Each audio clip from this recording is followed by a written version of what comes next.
Morning, guys. Mark Ferrasci, Protect Dog Training. Hitting the road on Saturday morning to go work with my police scenario group.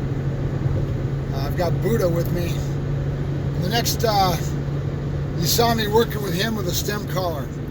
And I did that for a couple days, trying to convey the thought to him that he's got the power to turn it off, and I'll keep doing that periodically. But the other night I got him out and I just was messing around, and I had hot dogs, and he was just in a really cool drive state, mind state. You know, his mind state and his drive state was just excellent. So he gave me something that really surprised me, and I started to do the old knee po with a tap on the pinch collar and right away into food.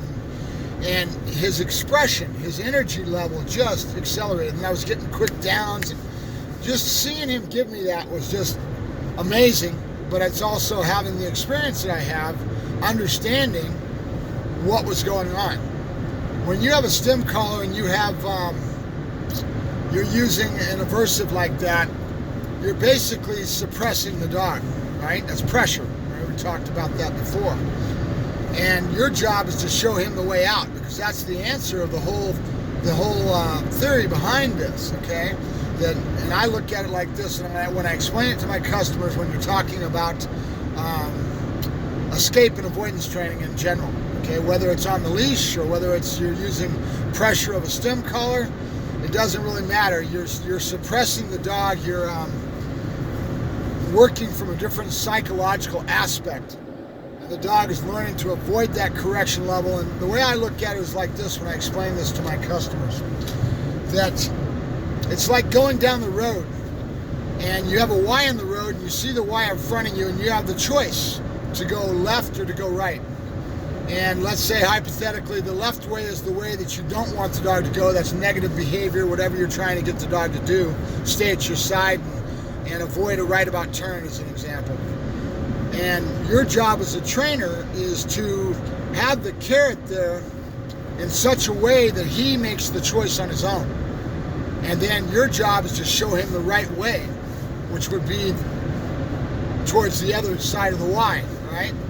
And having that carrot there to reaffirm to him and give him that positive, a lot of praise, good boy, good, and showing him the way that he's going to get to the positive side of things, and he can avoid that correction.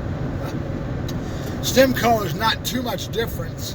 You're basically letting the dog have a choice, and he learns that when he comes in, let's say on that first turnoff that we were talking about, the three-way turnoff, right?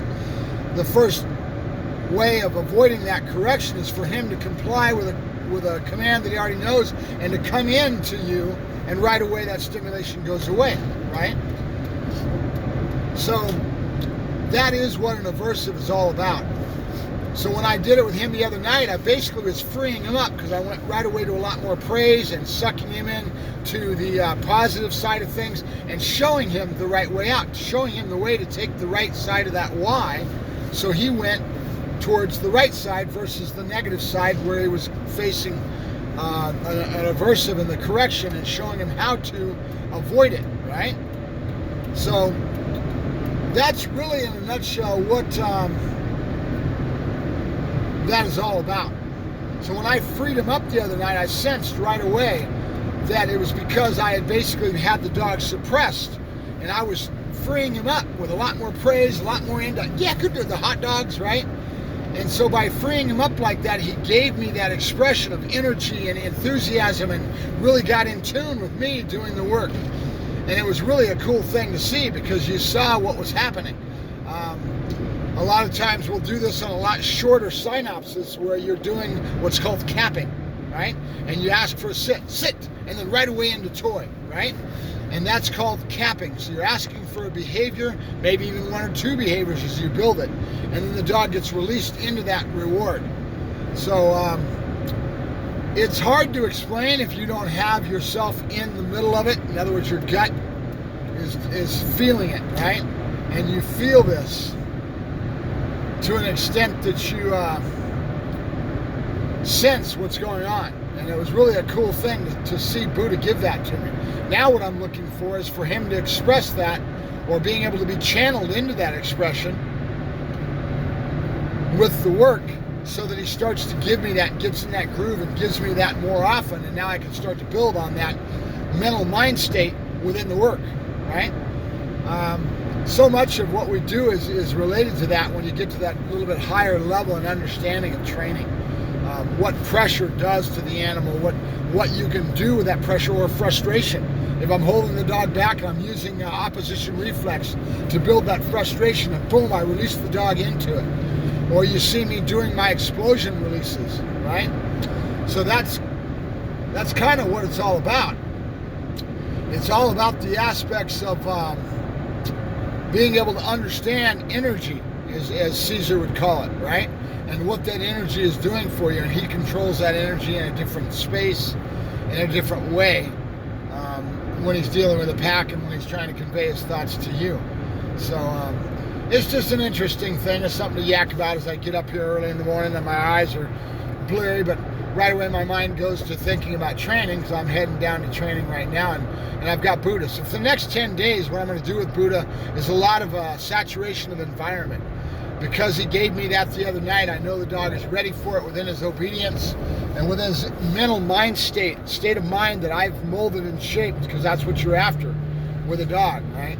The biggest thing I'm worried about with Buddha is that I can't get his owners off the couch to get them to give me the energy that they need to make sure that they keep this dog balanced, and that we keep them being a part of the equation. Because in the end, no matter how good I am as a trainer, and now how well I do with the job of molding, shaping, and forming his mental attitude in the work and in where I'm trying to get him to turn out that product, right?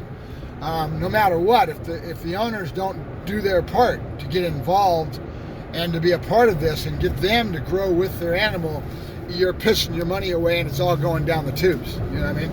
So there's another trainer that really talks about his customers and praises and lauds his customers and getting them involved with being a part of that whole equation of the training, because he knows in his heart and in his knowledge base that without the owner, it's just kind of pissing the money away. You know, it's just like it's a waste. And I look at him and I hear him talking a lot about it and about some of these subjects that I respect, but I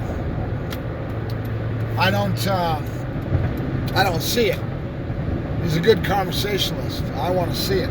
So we'll find out as time goes along. So that's a little bit of my yak session this morning. I'll go ahead and let you guys go, and we'll be giving you a report on Buddha a little bit farther up, because we're going to be taking him out to Victoria Gardens and doing some other things with him that, like I said, saturated.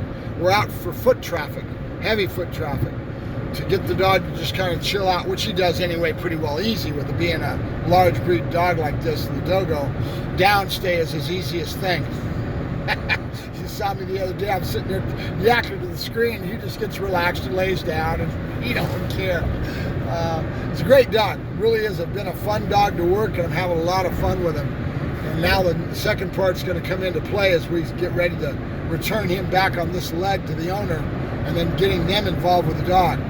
And with a dog like this, as stout as he is and as serious as he can be in the work, I want to make sure that the owners get involved with this, or I won't go further with him. I'll cut him off and stop working with him. I've done the preliminary, bite work, play and pray, and I've got him striking, and he's doing the fundamental start of all this. But if they don't show me that they're going to get off the couch and really put the energy in, I'll stop working with him.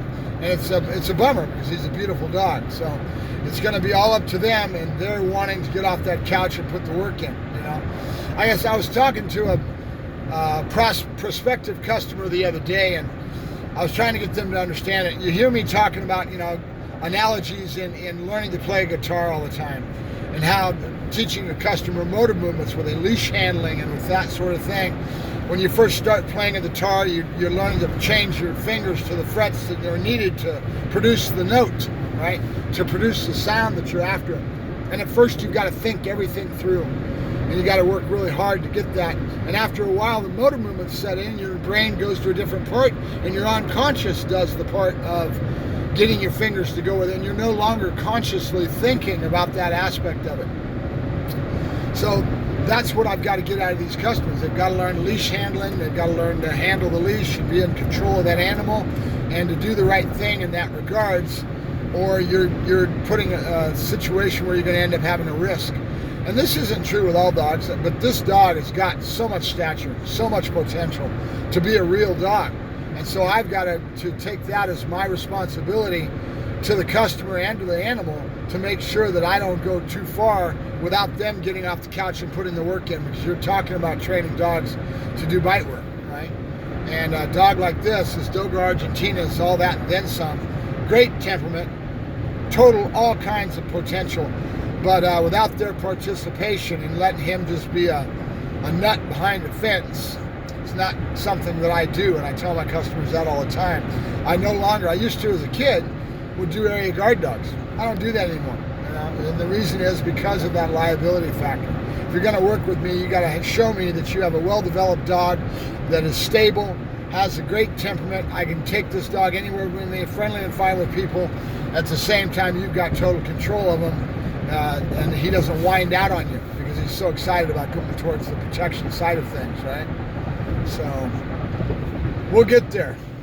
But that's some of the things that we've got to go through as professional dog trainers, isn't it? Right? Because without the customer's help, and then when you start getting into bite work, you're talking a liability that I don't want to take on, and I don't want to put them in danger in regards to getting somebody bit with a dog like this. He's a lot of dog, and he's a very cool dog. In my hands, it's a bitchin' thing.